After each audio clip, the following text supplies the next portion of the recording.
meeting to order. And actually, I have some comments before the meeting is officially called to order.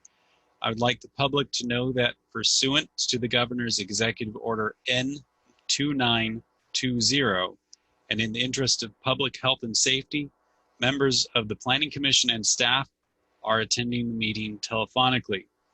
Further orders from the San Diego County Health Officer prevent persons other than city officials and essential employees to be physically present. The public may view this meeting, submit comments on an item on this agenda, or submit a public comment through the Zoom webinar meeting. Please click on the Q&A icon in the Zoom meeting screen to submit the public comment. And I want to say you can do this at any time during the meeting. The questions will then be brought up at the appropriate time. Please make sure to include the item number or name in the comment. Public comments will be accepted until the conclusion of the public hearing on each item. Comments will be limited to 300 words and will be entered into the official commission meeting record. Public comments are being accepted now. Please submit your comments as soon as possible. You do not need to wait until an item is called to submit a comment. Comments will be read during the meeting. Commissioners, if you have a question or comment, please raise your hand and wait to be recognized by the chair. For the purposes of recording, only one person may speak at a time. All right, I now officially call this meeting to order.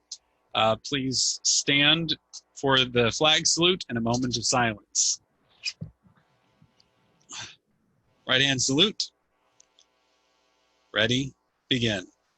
I pledge allegiance to the flag of the United States of America and to the republic for which it stands, one nation, under God, indivisible, with liberty and justice for all. You may be seated.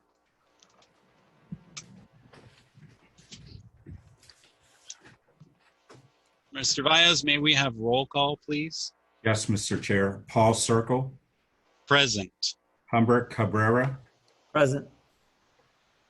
Rebecca Pollock-Rude. Present. Anthony Sotile.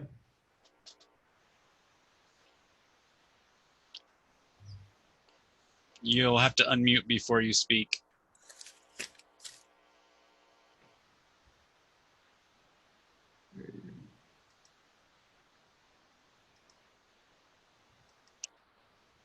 I think we just missed his present. Anthony Sotile. Present. Present. There we go. For the record, Darren Morose is absent. All right, thank you. Welcome to the El Cajon Planning Commission meeting.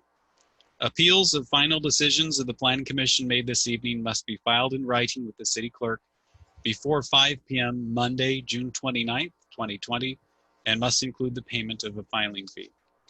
Pursuant to City Council Resolution number 114-79, a commissioner who has received evidence related to a matter before the Planning Commission other than an unescorted view of the subject property is required to disclose such information at the hearing.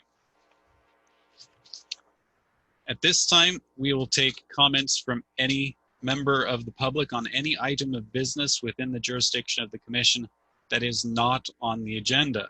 Under state law, no action can be taken on items brought forward under public comment, except to refer it to staff for administration or place it on a future agenda. This is the time for the public to address the Commission by submitting their comments by Q&A in Zoom. We will wait a few moments, not minutes. Are there any comments that have already been submitted at this point? Mr. Chair, there are none. And because we can see how many participants are in, are there participants beyond the applicants? No, Mr. Chair, just the applicants for item number 2 and item number 3. Okay. Then I think at this point, we can assume that all comments are going to be part of the agenda items. So we'll move on to agenda item number 1, which is the consent calendar. a single motion will cover all items on the consent calendar. Does the commission wish to pull a consent calendar item for discussion? None. Nope. Seeing none. Does staff wish to pull a consent calendar item for discussion? No, we do not. All right, thank you. We do need a motion, and when we do our voting, each vote will be after Mr. Valles calls our name so that we very clearly have each person's vote. So you'll need to remember to unmute, state your vote, and then mute again. Do we have a motion for the Move consent? to approve consent item. I move to approve consent item. All right. I'll second that. Motion made by Anthony Sotile, second by Humbert Cabrera. Please vote. Commissioner Paul Circle, Approve. Humbert Cabrera, Approve. Tony Sotile, Approve. Rebecca Pollock Rude. Approved. For the record, this motion passes unanimous with Darren Morose absent. Thank you. All right, we will move on to the public hearings. The first item under public hearings is agenda item number 2. Project name is ASAP Towing Operational Vehicle Parking. The request is to allow a parking lot for employee and operational vehicles associated with ASAP Towing. CEQA recommendation is exempt, and staff recommendation is approve. Staff.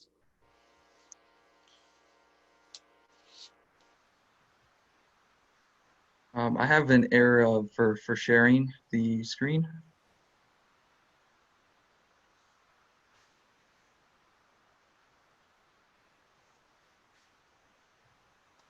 Try that now, Alfonso. Great. Cool. All right, thank you. Good evening, commissioners and chair. Like you mentioned, conditional use permit number 2259 for ASAP Towing Operational and Employee Vehicle Parking. This conditional use permit is for the ASAP Towing operational vehicle parking located at 581 South Marshall. The existing property includes no buildings, but is completely paved. This proposal is for a 62-space parking lot for employees and operational or fleet vehicles in association with the impound lot located 2 parcels to the north at 427 South Marshall. This proposal does not include an additional impound use. The parking lot would include painted parking stalls, new landscaping along the exterior facing South Marshall, and a new 6-foot-high masonry wall. The property has a general plan designation of medium density residential and a zoning designation of RM 2200, which is residential multifamily. The property is also located within the Transit District Specific Plan, which is designed to improve the area by incorporating residential uses near transit. In 2015, a fire destroyed the 2 buildings on the property, which resulted in groundwater contamination with volatile organic compounds, as documented by the Department of Toxic Substance Control. In 2016, mitigation measures were implemented to reduce the contamination in the soil and treat the contamination groundwater at the site. A land use covenant was recorded requiring future owners to maintain the current pavement, prohibit or limit land use opportunities, and restrict residential development. The aerial photograph here shows the location of the subject site in yellow and the associated impound lot up to the north in white. The site plan shows the layout of the site with location of the parking spaces, the driveways, along with the proposed wall in the front and new landscaping along the front. The street view is a representation of the existing conditions along the front of the property along South Marshall. Thereby, staff recommends approval of CEQA exemption and conditional use permit 2259, subject to conditions.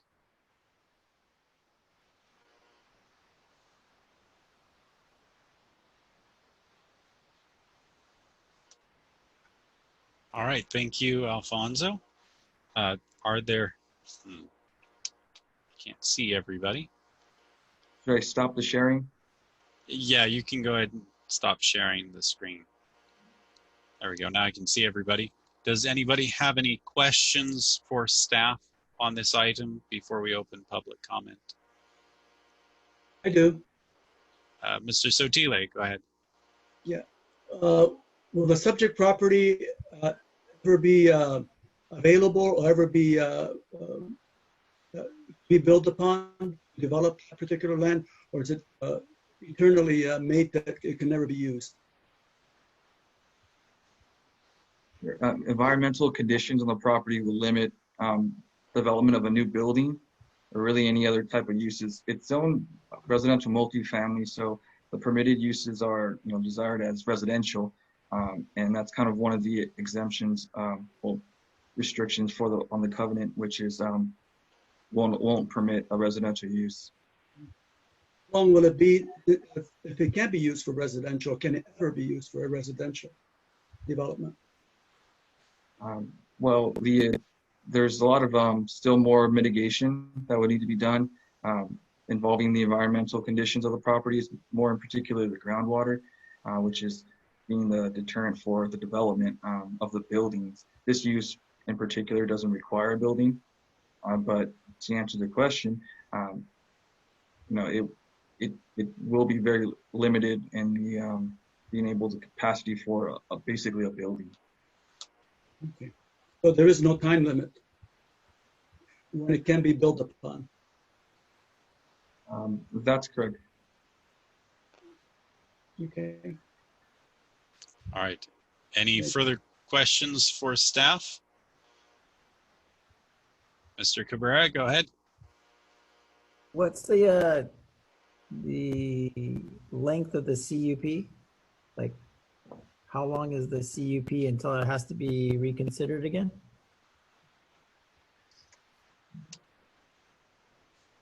I'm not sure entirely understand the question. There's expiration. There's no expiration date for it. Condition of review on the CUP, I guess.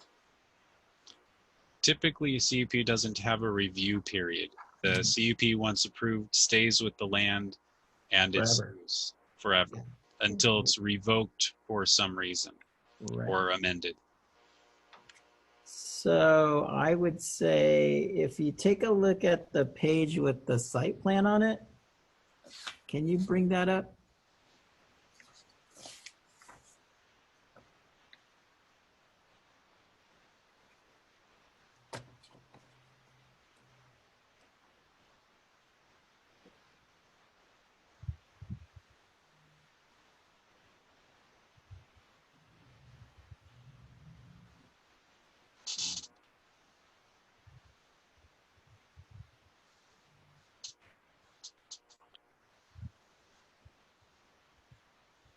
So you see how the aisle width in the center is 22 foot wide, but the parking regulations under 17-185-210 say that it has to be 24 feet. Is that because it's a one-way, or why do they have a 24 foot wide, a 22 foot wide, and a 25 foot wide when they could make it all legal by going 24, 24, 24? It is a one-way, and based on the layout, it was to be able to incorporate that many parking spaces onto the site. It's a one-way. I don't know. I would like to see that, eventually I could see that it probably isn't going to be one way all the time. And I think it would be really easy for them just to make that 24 and make their other parking spot like the other ones, 19, 20 instead of 24 on the one end and get 24, 24, and 24 in case someday they need to back out. I'm just a little curious as why they chose to do that.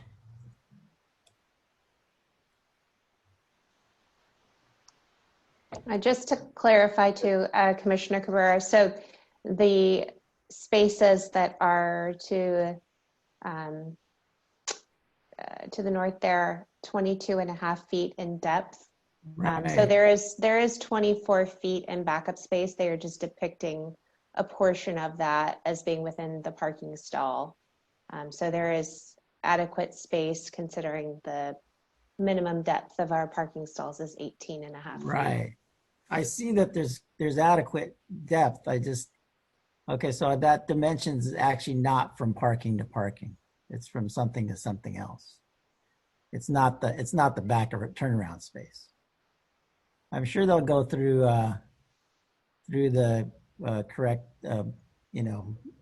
building and everything else, and they'll take a look at it. But I was just wondering why they chose to do it that way. It seemed a little odd. I didn't know if there was a special condition for that or what.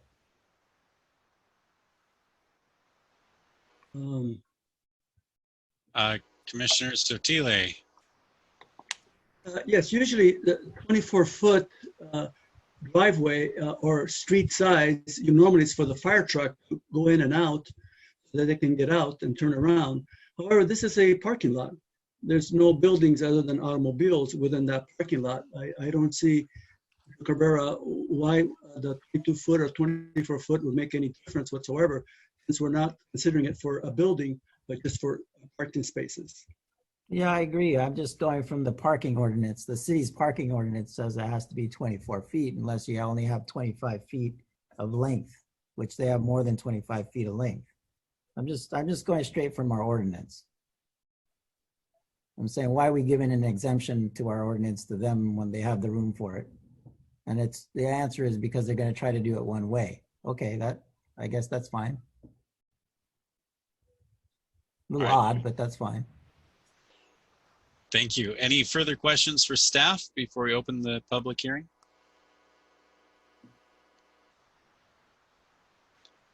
All right, let's open up the public hearing.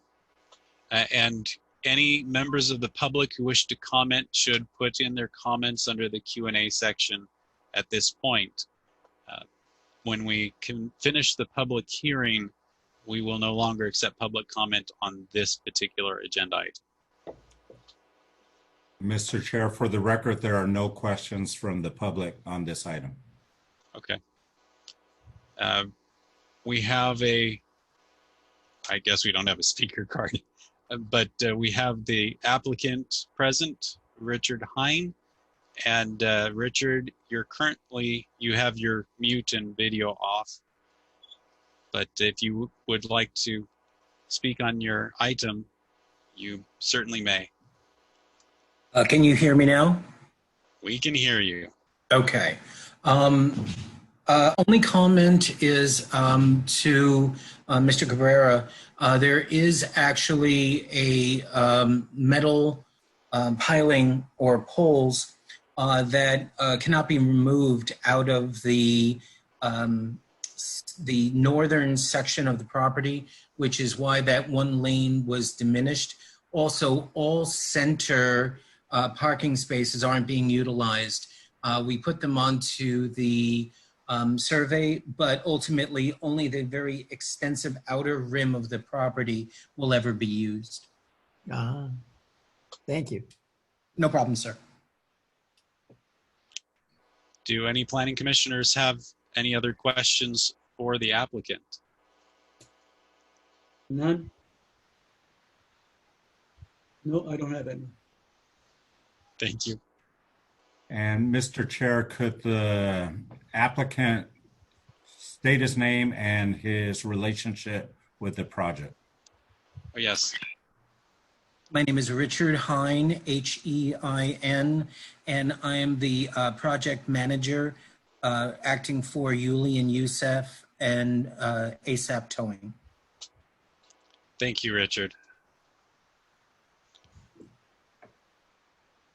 All right, I don't think we have any further questions for you, Richard. Thank you for stepping up to the podium, so to speak. I appreciate the help of everyone. Thank you. All right, do I have a motion? I'll make a motion to close the public hearing. I'll Second it. second that. Second the motion. All right, motion made by Commissioner Circo, seconded by Commissioner Sotile. Please vote by roll. Chairman Paul Circle, Approve. Humbert Cabrera, I approve. Anthony Sotila, Approve. Rebecca Pollock-Rude. Approve. This motion passes unanimous with Morose absent. All right, so the public hearing is closed. I think I need to use a different word for saying yes to the motion rather than approve, because the next motion will be the approval for the actual agenda item. Is there any further discussion for the commissioners before we make a motion on the CUP? Mr. Cabrera? Well, I'm gonna be. This is an interesting property because there's not much you can do about it because of the environmental impact. So I think it's a good usage. I love the way the team worked together to, really hone it down. I mean, they had the specifics about the barbed wire, having to go through the LDP, the stormwater requirements, the encroachment permit, fixing the sidewalk, the landscape plans. I love the way this looks. Thank you. Any other comments or discussion on this item before we make a motion? No? All right. When I was looking this over, I did note one thing, staff, about the cement wall. If we can make sure that it's not just a flat cement wall on the public face, but even the, I forget what it's called, but that split, I'm missing the word for it right now, but that textured cement block. It's split face. Mm-hmm. Yeah, just so that it's not a flat wall behind the landscaping. But other than that, this is a perfect use for an otherwise unusable site. I would like to agree with Commissioner Circo and just add that, by adding some creepers or growing vines on the wall, I think it's going to be a good use. It'll clean it up. That's for sure. Yeah. All right. Is anyone ready to make a motion? Mr. Cabrera. I would like to move to adopt the resolution approving the CEQA exemption and CPU number 2259, subject to conditions. Second. All right. Motion made by Commissioner Cabrera, seconded by Commissioner Pollock-Rude. Vote by roll. Chairman Paul Circle, Approve. Humbert Cabrera, Approved. Anthony Sotila, Aye. Rebecca Pollock-Rude. Approve. This motion passes unanimously with Morose absent. All right. The Planning Commission's action on this item is final unless appealed, with the filing of a form and the payment of a filing fee no later than 5 p.m. on Monday, June 29th, 2020 in the City Clerk's office. Congratulations, Mr. Hine, and we look forward to the improvement on that property. I appreciate everyone's help in on this. And just to answer your question, yes, a textured stone is going to be used, and it's not going to be just flat wall. It will look as cosmetic as the rest of the frontage seems to be. Awesome. Thank you. Thank you, sir. All right. Any other comment? No, we've already passed the public hearing part for that. Agenda item number 3, This is the Vista Pines single room occupancy. It is time for the 12-month review.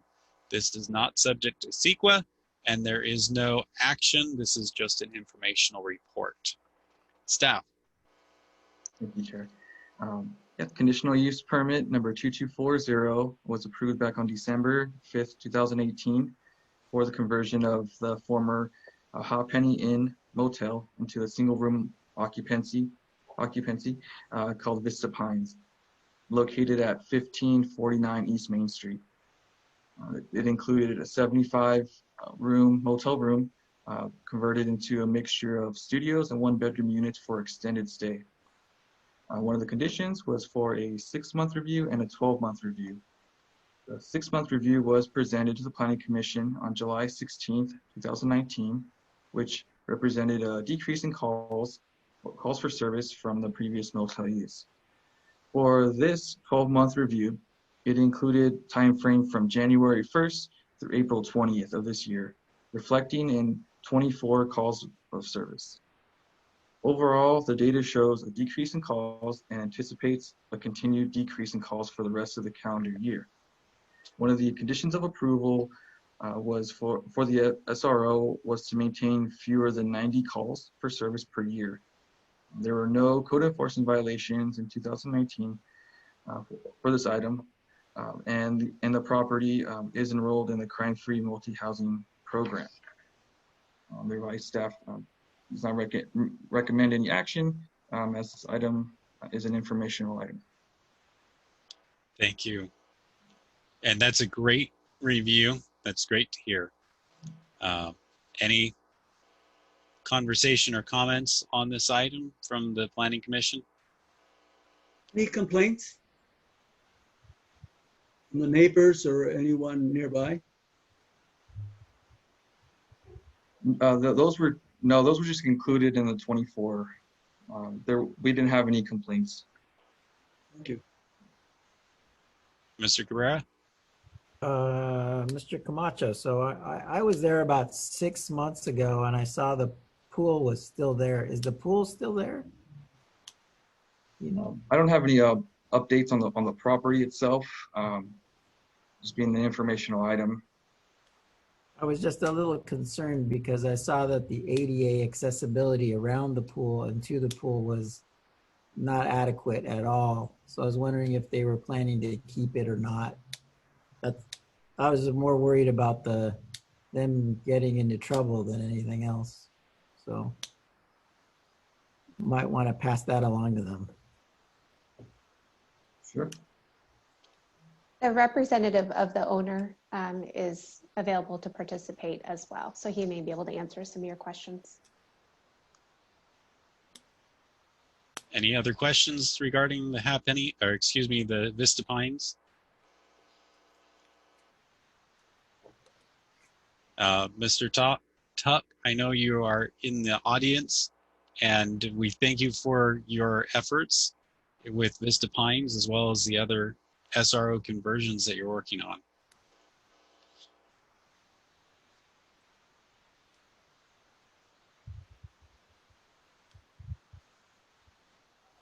All right, let's move on to agenda item number 4. The project is the Regal Cinema on sale beer and wine. This is another 12-month review, not subject to CEQA, and it is an informational report. Staff? Thank you, Chairman Serco. Yes, so similar to the last item, this is for Regal Cinema at Parkway Plaza. They did receive a conditional use permit back in May of 2018 to add alcohol sales as complementary to the theater service. And one of the conditions of approval did require a 12-month review to ensure that there were no issues with the alcohol sales at that location. The license, the ABC license, was not activated until December of 2018. So they have had a full year as of January of this, as of December of 2019, so a full year of service. Although, as we know, due to COVID, they have suspended their operations. And there have been no calls for service originating from the theater as a result of alcohol usage there, and no issues from the police department have been noted. So this, as an informational item, we're just presenting this to you, and we have no further recommendations. Thank you. Any questions from commissioners regarding this item? None. None for me. I hope that we get to open things back up and see what comes of it. All right, we will move on to agenda item number 5. The project name is the Report on General Plan Amendment and Housing Element Update. This is another informational report, not subject to CEQA, and informational only.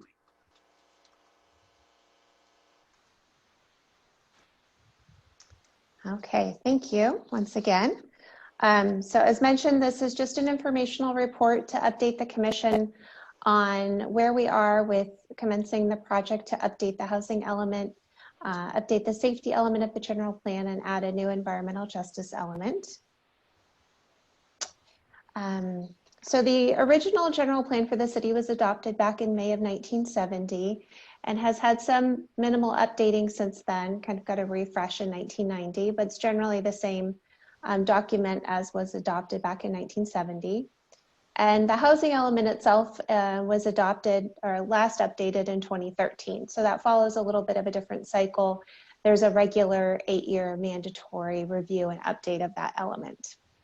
Along with this current required housing element update, this triggered the need for us to review and update our safety element. So that has become part of this project. And then along with that, whenever 2 elements of a general plan are updated now, there's a new requirement for an environmental justice element. So this is a new element that we will be adopting as part of our general plan. Just going to go briefly over each element, but really what I want to present to you today is the schedule and kind of our plan for public outreach to get any feedback from the commission and hear what your thoughts are. So the housing element is that 8-year plan for housing. It identifies how the city is going to accommodate growth through identifying sites for housing. And the bulk of the housing element is the sites inventory. And this is where we identify sites that have suitable zoning that are appropriate for new development where new housing can be built. And the state identifies a number of units that need to be built per our region, and then our region distributes those through SANDAG to each member city. So at the bottom of your screen here, you'll see that the city of El Cajon was allocated about 3,200 units that we need to plan for in various income categories. So very low, low, moderate, and above moderate. And how we plan for these different income categories is to identify housing that's zoned at naturally affordable levels. So the lower income category is accommodated on housing sites that allow denser housing. So more like townhomes and apartment buildings. And moderate and above is typically can be accommodated on lower density single family zoning. So the big part of the project is identifying those sites and determining that, that they're appropriate for development, and we have the zoning in place. Now, the city is not obligated to build those units. The private development industry, for the most part, builds those units. We do partner sometimes with affordable housing developers to build affordable housing, but for the most part, housing production is handled by the private sector. The other components of our housing element will be a needs assessment, where we look at the needs of various groups, population groups. We look at homeless, large families, single parent households, and that type of thing, and identify what their particular needs for housing are. We also look at housing constraints, and those can be constraints like governmental constraints, zoning that may be too restrictive, or other types of constraints like the availability of funding. We develop goals and objectives for housing, and then we complement those with programs and identifying funding to implement those goals and objectives. So that in a nutshell is kind of what we're embarking on in this process with our housing element. The next component of this project is the safety element update. We have an existing safety element, so we're in the process of reviewing that to determine where we need to update it. And we know some things have changed over the past few decades, and so there are some new components of that, such as climate adaptation. But really what the purpose of the safety element is basically to identify what the hazards and risks are in our community, doing things like flooding and wildfire, and identify how we can mitigate or reduce those risks as they might affect people as well as property. And then the last component of this project will be the environmental justice element. And environmental justice is somewhat of a newer concept in the planning world, but what it really means is that in California specifically, the state has identified that there are certain areas that are under-resourced. So these are areas that have higher unemployment rates, have higher rent burdens, and higher rates of poverty, but they also experience high rates of pollution, such as poor air quality or proximity to sites that are potentially contaminated. So the combination of those two factors is really what makes a disadvantaged community, and the purpose of the environmental justice element is to figure out how we can mitigate some of that through policies in the general plan to reduce pollution in those communities, reduce the health risks for things like asthma and obesity, and really to improve the community's access to mitigating factors such as healthy food and safe and sanitary housing and recreation opportunities. And there are 2 identified disadvantaged communities in El Cajon, and these are identified through Cal EnviroScreen. They look at 20 different criteria. And those are the 2 census tracts that are shown on the right-hand side of the screen on the western part of our city along the Johnson Avenue corridor. So our focus for the environmental justice element will be on those 2 communities and determining what we can do on the policy side to improve conditions for residents in those neighborhoods. May I ask a question? Sure. From when we redid when we created the city council areas, we divided the city up, and there was a total, if I recall correctly, of 22 permanent residents in that upper zone. Everybody else, maybe I'm blurred on the bottom, but past Vernon, it's largely industrial, and that is mostly our industrial areas right there. For a large part of that is industrial. So we have the Gillespie Airport on the northern side, and then a good portion Bradley down to Fletcher Parkway is industrial. Yeah. There is some residential kind of along the western, kind of the southwestern side of that census tract, and also on the southeastern side.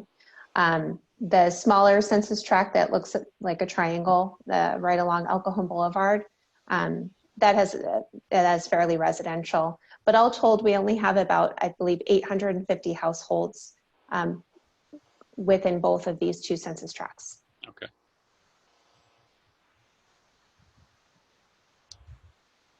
Okay. Tony? When you say environmental justice and to mitigate some of the problems in that community, is there any specific regarding what can be done to mitigate the problem area? So the best practices for environmental justice really involves a lot of intensive public outreach towards the residents of the community to figure out the types of things and remedies that people in the community desire or that would be most beneficial for those residents in those neighborhoods. There's examples that we can give, in instances where you might have high rates of obesity or, lack of activity, especially with children. You can offer up such solutions as, is there a way that we can, activate some park space or, find pocket park land, or maybe it's there's a lack of a safe connection. So maybe we need a sidewalk or a larger sidewalk or bike lanes in a specific area to increase access to those recreational opportunities. In some communities, they found that there are what are called food deserts, where folks are lacking access to fresh foods. So maybe your closest store is, maybe a mini mart that doesn't sell fresh produce and those types of things. So how do we get healthy food into communities where it may be lacking? That may not be a big issue in these particular areas, but it has been in other areas. And then, safe and sanitary housing, that's, reaching out to community members, what are the concerns there regarding housing? Do they feel like they have access to safe housing? Or what could the city do to help support that? What I'm hearing is the city, in essence, becomes somewhat of a big brother. It comes into the family life and sees what it can do, like a social worker type of person, see what it can do to help those families within that community. I don't know. This seems to me like stepping on people's toes a little bit and probably maybe going into people's liberties and freedoms insofar as wanting to live a life that they think is best for them. In essence, unless the city's planning to pour money into these communities. But I think it's environmental justice is a term to me that can be used to subjugate certain areas of people's lives, and also can be used for good. It can be, I think I can see it going either way. And I have a little concern regarding environmental justice, those words, because we live in a country where liberty is promulgated and that people have their own cultures and their own norms in their own life. Yeah, you see what I'm saying, Melissa?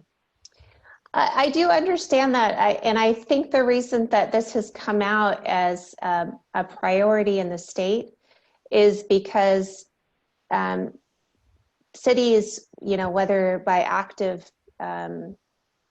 choices or decisions or simply by, inactivity, have allowed some of these communities to bear the brunt of some of the environmental degradation that's been experienced. So when you go and you look at something like CalEnviroscreen, you see how many leaking underground storage tanks and sites are contaminated within these areas. You see the environmental conditions, you see the very poor air quality and the really high rates of asthma. And because these factors are compounded with also the social factors, right? So the social determinants of health, like high unemployment rates, low birth weights for children and things like that, that the city actively trying to work to improve air quality. So, and that could be things like having new recommendations on siting, potentially new land uses that could further exacerbate that air quality. There's kind of a wide host of different potential policies that could be in an environmental justice element. And we're just kind of scratching the surface. So we're in the process of identifying issues. And then we would listen to community members. And then we would come back, obviously, to the Planning Commission, City Council with our recommendations in terms of policies for environmental justice. So the intent isn't really to impinge on anyone's freedoms.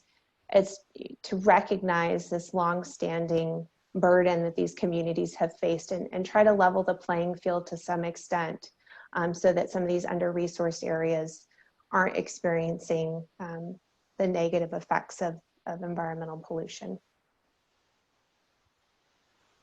Okay, I understand what you're saying. It's a little bit ambiguous to me, but then again, as we come to the bridge, we'll cross it at that time, right, Melissa?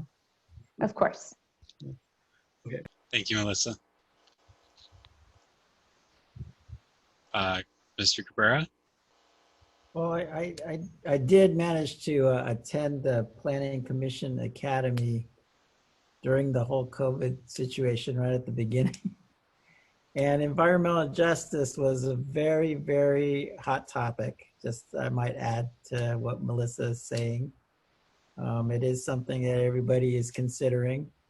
And to Commissioner Satili's worry is actually one that I kind of took in there as well, in that it can become very, very broad very, very quickly, or it could be narrowed to what it should be. So it's a very contentious kind of a thing amongst many cities up and down California. Some are interpreting it very broadly, and others, I think, like El Cajon would probably, as Melissa stated, take it to through the correct steps and the correct routes, and have checks and balances. I think we'll see what it uncovers in the future. Yes. All right. Okay. So I just have a couple more slides. One is just there's a more detailed schedule that I attached to your agenda report. But overall, where we're going with the project, we have a consultant team that's assisting us with that, which is Dudek on the environmental justice and safety, and then Veronica Tam and Associates on the housing element. So they are compiling some existing conditions, looking at some data, and staff is taking the lead on the public outreach. And so we'll discuss that next, but the summer is really the focus on our public outreach and in bringing those existing conditions together. In the fall, the focus will be, continued public outreach, but also drafting the elements. So we'll be coming back to the Planning Commission at various points to get recommendations on where we're going with policies. And then in the winter, the hope is that we'll have those elements out for public review. We'll be continuing to refine those through public input and complete the CEQA process for those elements. And we'll be bringing that whole package back to the Planning Commission and City Council in the spring. We do have a statutory deadline of April 2021 to have the housing element adopted. At this point, there has not been a change in that deadline, but there has been a request to the state that they consider extending that in light of circumstances. So I'll keep you updated on that. And in terms of public outreach, it's obviously a challenge during the best of times, but during the COVID era, the big challenge for the city is how we do public outreach when we can't have meetings. We can't meet in person.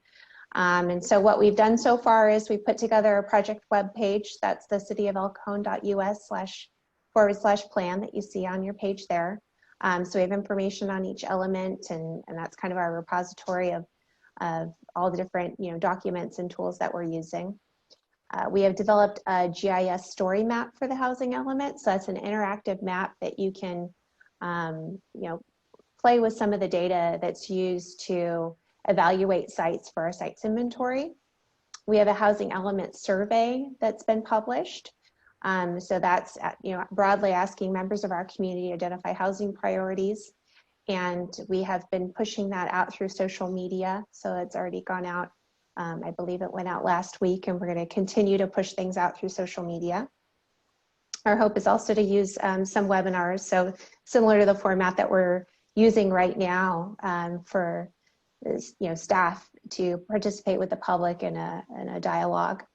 And then we have already published an article in the last Gateway newsletter, and we'll be doing so as we move forward in the project in all of our gateways, which go to our residents and our community. And right now our focus is on stakeholder interviews. So we're reaching out to nonprofits and individuals in the community, especially in and around environmental justice. And we're, trying to identify the issues and opportunities and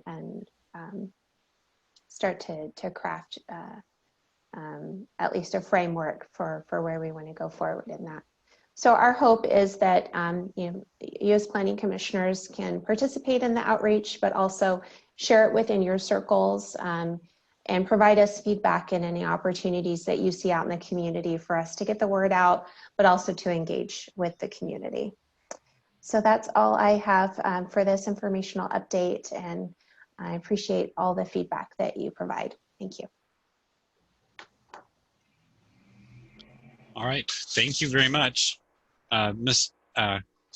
Commissioner Pollock-Rudin. Just really quick, because in doing outreach before with other things like with rebuilding together and other things like that, trying to get the local people of the community, because they're the ones who know the community the best. But I know with COVID, it's a little more difficult because a lot of times like the church or like the local rec centers or things. And I know in that area, there really isn't a lot of rec centers per se, but like churches. And I'm sure, you know, knowing the city of El Cajon, you know who those bigger players in those communities are that like to speak out. But with COVID going on, I know you said social media, but when it's kind of back up and running, are you going to reach out to maybe some local churches or something like that to some of the bigger players that are really in developed in those communities? Because it's mostly, there's a lot of rentals there. There are some, you know, housings and then the conversions that were in those areas. So because of the businesses, the residences who we're kind of focusing on, because they're the ones who are living it every single day. So what's the plan then going forward? Or are you going to reach out to any of the churches or local rec centers or maybe any clubs that play in that area? Like, you know, I know a lot of sports like soccer and things like that. Because is Wells Park in that area or no? No, Wells No, Park's not it's in a that little area. further up. Yeah. Yeah, I know the recs, the other rec is up Fletcher Parkway, so that's out of that area. But they're all kind of close to that little pocket of things. So I was just making suggestions. yes. But you'll have updates as things get open up again. So thank you. Thank you. Commissioner Cabrera. The SROs, how did they calculate in the number? You had that number of 3,280, I think it was. For the housing How do element. the SROs calculate into that mix? So the way that we are able to account for those is if we can determine that they meet affordability levels. So they're not income restricted like other units, but we have to determine that those would be affordable to, you know, families earning a certain percentage of the AMI to include them within a lower income category. So that would be our plan, would be to be able to use those to count towards our lower income RENA. Thank you. Any other questions, feedback, or direction? I think this is one that as it develops, as you give us more information, we'll be able to bounce that back. Yes. Mr. Chair, for the record, there are no questions from the public. Thank you. That was my next question. All right. Let's see. On the agenda, we've got staff communications. Yes, I have just a real brief demonstration. I had mentioned this, I think, in some of our previous Planning Commission meetings that we were moving towards a new online project assistance center. So basically a planning and permitting portal online. And we have moved forward very quickly since COVID. And we have basically moved our services online to the community. And I wanted to demonstrate that briefly to the commission, just so you can see what we're offering and how folks can access our services online through what we affectionately call PACO, or Project Assistance Center Online. So I'm going to share my screen here for you folks. And this is the main page, and it can be reached by going to just cityofelcajon.us/PACO or PACO. You can also access it from our city webpage. And you basically can apply for plans and permits. You can pay fees. You can submit plans, receive red line comments, track your status, request inspections. all from the comfort of your easy chair now. And so we found great value in this since the pandemic started, and we've quite expanded our services. So the first, if you're a new user to the Project Assistance Center online, your first step would be to create an account, which you would do by clicking register online here in the corner. I've already logged in here. And once you're there, you say you had already submitted some plans or permits. You could go to your dashboard to see the status. I have some in here, some are tests and some are various permits that I've been working on. Hopefully we didn't lose our internet. Okay. It's loading slowly today. While it's loading, just as a question, I submitted a permit 2 years ago. Would that show up in the My Permits section? A good question. It would not. I will go back and show you the link to our public records portal. So you can check that out. That's where the archived permits would be accessible. This would be, we went live with the system in October of last year. We started a soft launch the beginning of March with the online system, and which has now kind of become everything. So, but if you had started one since October, you would be able to see it online here. Okay. And so what this shows you, it shows you, I have quite a few in here, so hopefully, unless you're perhaps a solar contractor, you wouldn't have so many. All of your permits, including those that might need some attention or for you to do something.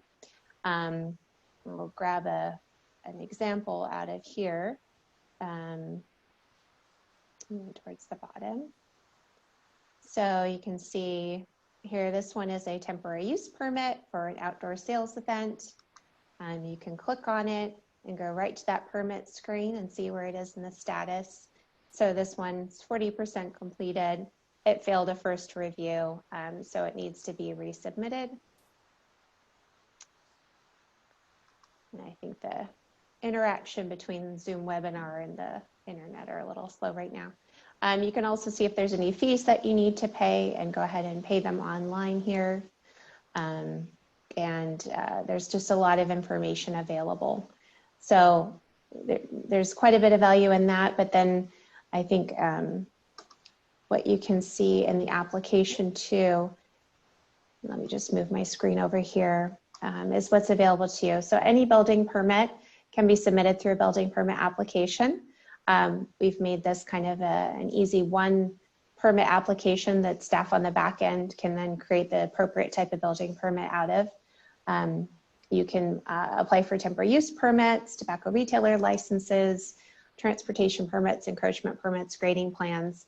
And then for the planning permits that you all see at Planning Commission, we start those through a pre-submittal review under plans. So we even have our entitlement applicants submitting the pre-submittal through PACO, and then they're able to then also submit for their entitlements as well. So it's a very easy to use, user-friendly interface. I'm just showing you here what it looked like to start adding the location. So to your question, Chairman Serco, if you go back to the home page for existing permits, this El Cajon Public Records Portal, that goes directly into our Laserfiche archiving system. And you can search, I think my laptop may not be enabled for this, but let's give it a go.